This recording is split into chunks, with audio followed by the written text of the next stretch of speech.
First Person is produced in cooperation with the Far East Broadcasting Company, who rejoice in the stories of changed lives through the power of Jesus Christ. Learn more at FEBC.org. We do get tired of sending weapons.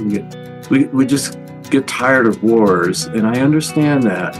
But this is different. This is kind of a hinge for all of history. Look at Europe. They have pulled together like never before.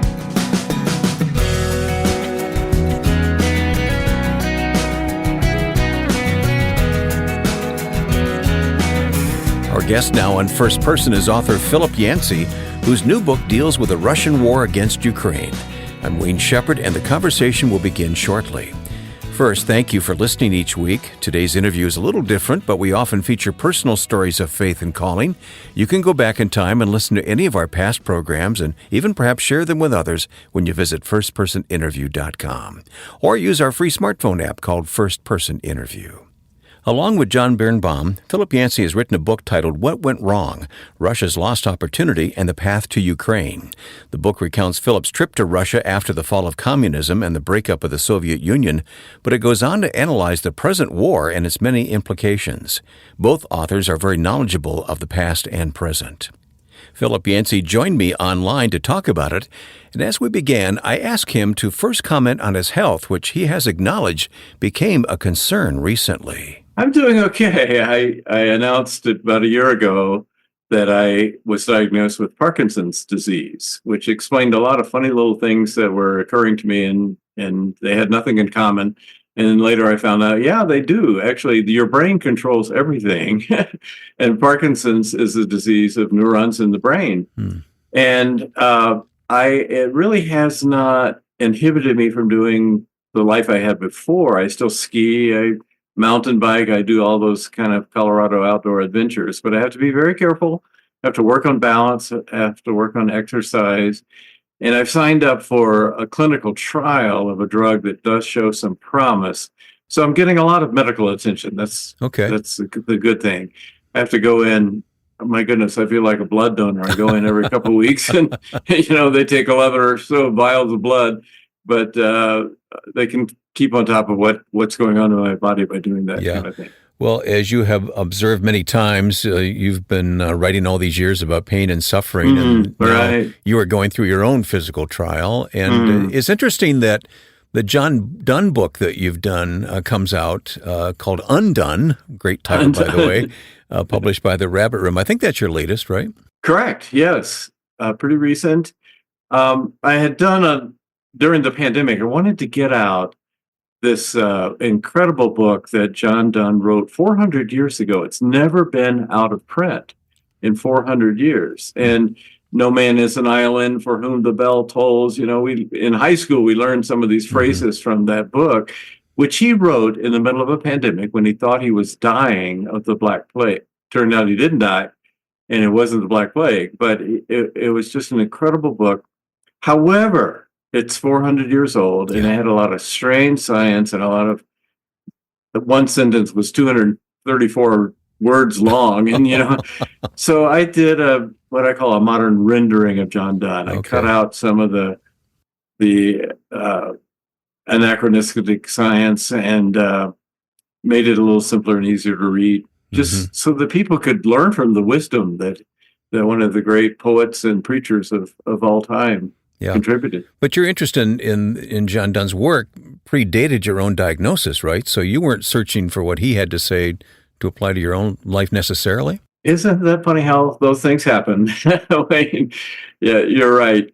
I wanted to have a message for people who are confused and concerned going through the pandemic and scared, the kind of things we all go through. And Donne had lived through that, had emerged with a lot of wisdom.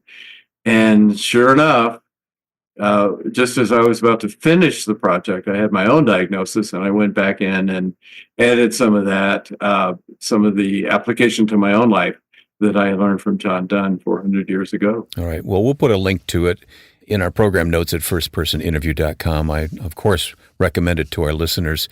But I want to change gears. I want to talk about another book you've written recently, What Went Wrong? Russia's Lost Opportunity and the path to Ukraine. This has historical roots because of a trip you took back in 1991. We all remember those days of those heady days when we thought the Cold War was behind us and all that threat from Russia was long gone. But talk about those days. Yes, I was invited with a group of American Christians. Still have the invitation letter. It came from Mikhail Gorbachev and Boris Yeltsin. They were kind of arm wrestling to see who was going to end up on top at the time. Gorbachev had been weakened because he was held hostage by people in his armed forces. It was just chaotic. You never knew who was on top. And in the middle of that, we got the letter from the two leaders of the Soviet Union, and they said, we'd like you to come. We need a message of Christianity, and we want you to come and help restore morality to the Soviet Union. Mm-hmm. And there were others, like people from World Vision and Prison Fellowship, who could give them actual practical help, which they were interested in as well. But when we got there, we found out that it was a country that was going through a kind of nervous breakdown. They didn't know what to believe. And we went to the KGB headquarters, we went to Pravda, the Academy of Sciences, the parliament, and each time they treated us like these esteemed guests and said, please tell us, how can we be good again? Because we've been told for 74 years that we have the answers, and actually it's a monstrosity that we've done. Solzhenitsyn had just been published, and he had detailed how they had killed 60 million of their own people through Stalin and Lenin and all the purges and all that. 60 million in the Gulag archipelago. And they were facing the horrible facts of their own civilization, and they knew they had to change, and they just didn't know where to turn. So they turned to Christians. And one of my co-author, John Birnbaum, was in that group. He ended up staying and made, I think, 110 trips, he tells me, back and forth between America and Russia, and founded a Christian university there, which looked like a good start to what they were asking.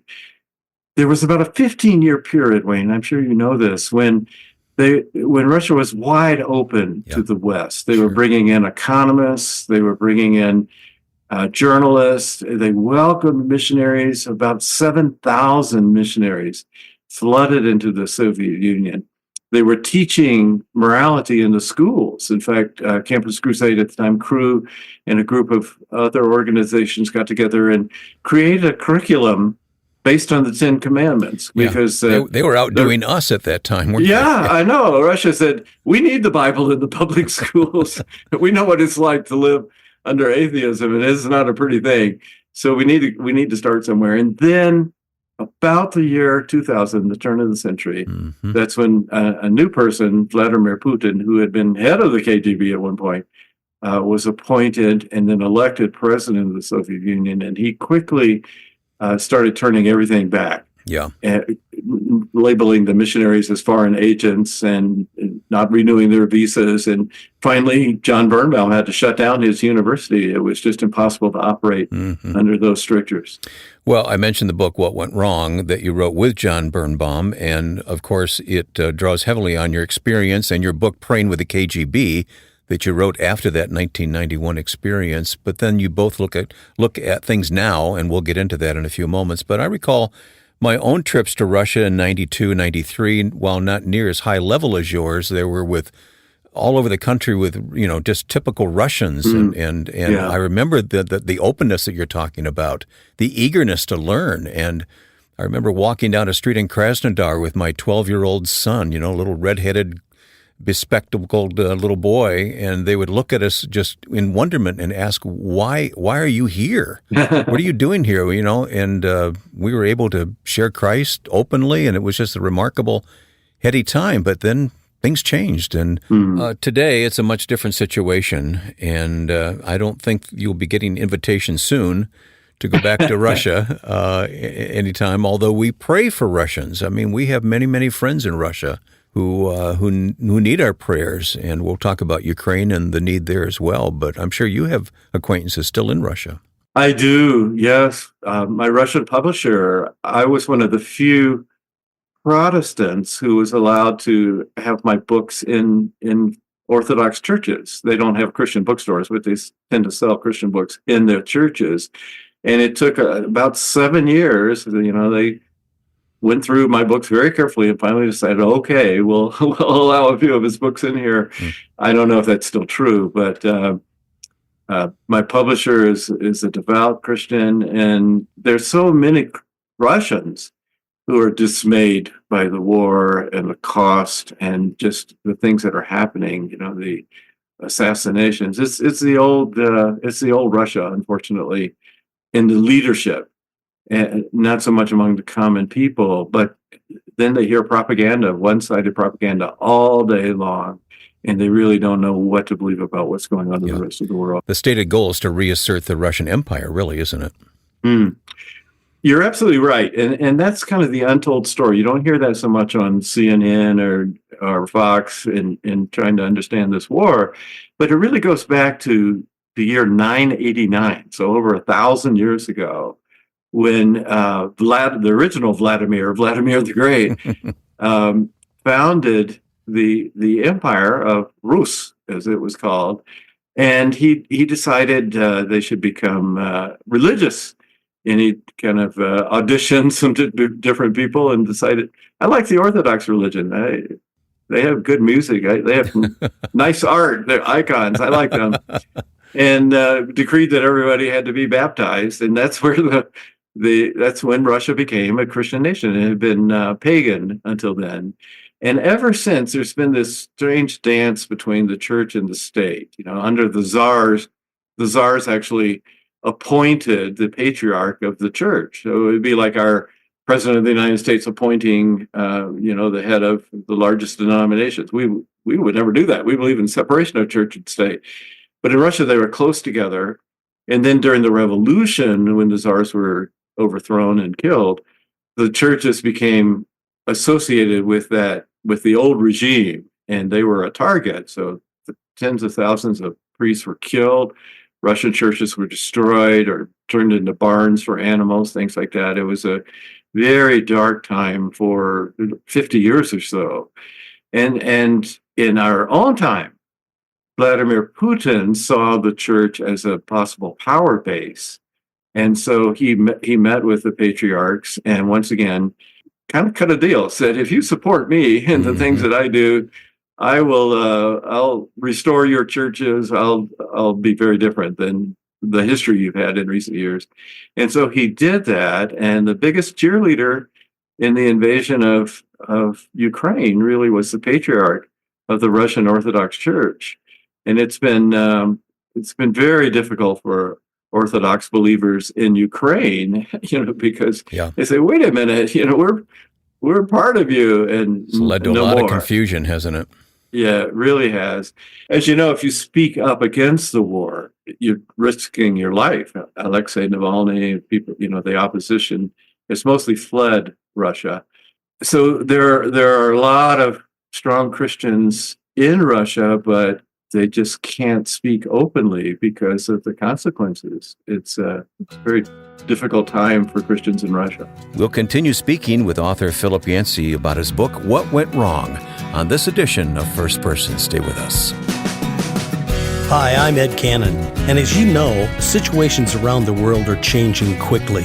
Stay current with FEBC's ministry and get a deeper understanding of people who need to find hope. Hear how you can feel the pulse of God's Spirit moving through the hearts of believers dedicated to reaching the lost. Be sure you join me for the podcast Until All Have Heard. Discover how the gospel is making a difference around the world. Search for Until All Have Heard on your favorite podcast platform, or hear it online at febc.org. My guest is Philip Yancey. We're talking about a book called What Went Wrong? Russia's Lost Opportunity and the Path to Ukraine, co-written with John Birnbaum, our friend who has studied Russia, lived in Russia, known the Russian church and the evangelical church for a long time. John's not with us today, Philip, but I'm very glad to talk with you about these things. Let me turn the corner and talk about Ukraine. What draws your heart to the Ukrainian people? When you go to Ukraine, if you look at the tourist books, you see one sad history after another. Under Stalin, they had this famine, and 5 to 8 million people just starved to death, even though they were the breadbasket of Europe, because Stalin took all the grain away and used it in Russia and let them starve. And then in World War II, first Hitler took over, so the Germans completely ruled Ukraine, and then the Russian armies came in and chased them out and stayed, and they were part of the whole Soviet empire there. And this poor people, they've got this beautiful land. It's mostly flat, and so it's easy to march across, and they have just been stomped on from every direction for hundreds and hundreds of years. And suddenly, after the fall of the Berlin Wall in 1989, they experienced freedom, and they started electing their own politicians, and then they would have interference from Russia, and then they would march in the streets. They had several kind of people's revolutions, the Orange Revolution you hear about, the Revolution of Dignity. And they really believed in democracy, and it also became something like the Bible Belt of the former Soviet Union. I know, Wayne, that you've been involved with a mission called Mission Eurasia, as I have as well.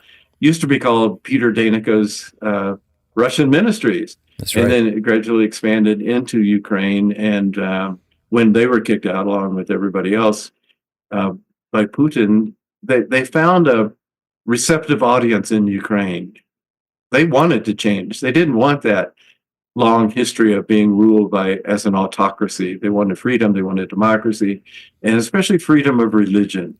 Yeah. And unusually, they got all the denominations to work together on projects. So even the Orthodox Church and the Protestants and Catholics, Pentecostals, whoever, they would tend to work together on these projects because they were emerging from an officially atheist state, and they said, you're not the enemy. The people, we need to work together. We got a common message. Yeah. That's the Ukrainian Orthodox Church, which is separate from the Moscow. That's right. That's right. Yeah, it is now, for sure. Well, there's such great personal suffering. We've all seen it. I think Americans are, predictably growing disinterested because it just is fading for the headlines, unfortunately. But the suffering continues. The last time I was in Ukraine was 2 years ago, after the start of the full-scale war. And I remember talking with a 99-year-old woman who was a refugee living away from her home. And she said she had been a Soviet nurse in the Russian army in Siberia in World War II. Right. And now she's on the run as a refugee from her home in Ukraine. And she says, I'm 99 and have to go through another war, she said. And, your heart just goes out to those who are everyone knows someone that they've lost because of this war. Yeah. And the good thing, and you don't hear this in the news so much, the good thing is that the church has really, they've stood up. Oh, yes. And they have been, they've represented light in darkness. And it's just very practical stuff.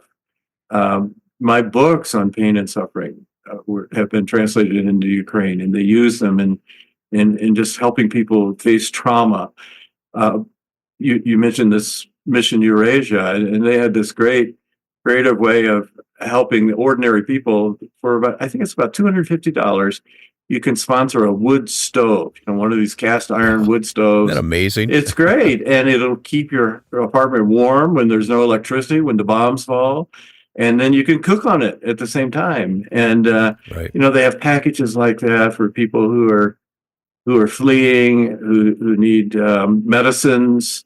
The church has really been a bright spot. Yeah. And early on in the war, when the UN started sending supplies in, they thought, well, who can we trust?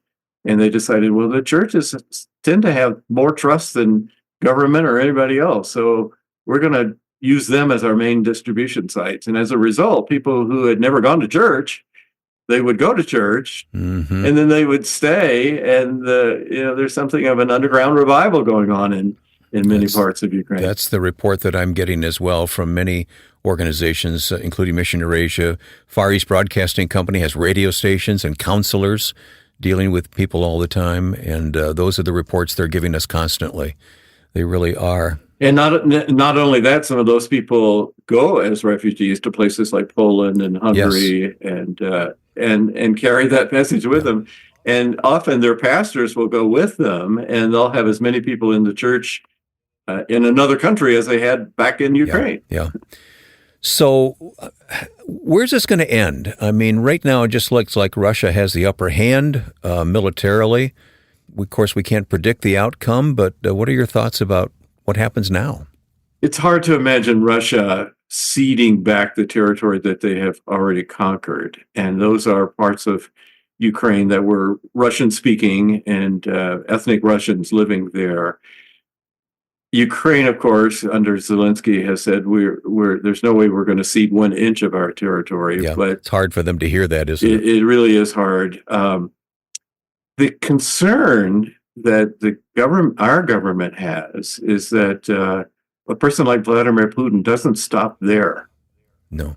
Even this week, there was a situation of one of the Russian dissidents who had fled to Lithuania, and he was hammered with an actual literal hammer in the streets because he was on the staff of Alexei Navalny, who of course was killed recently. And we dare not, at this point in history, there's kind of a hinge between, there had been a move toward democracy and freedom, certainly after the fall of communism, and it seems like it's turning back.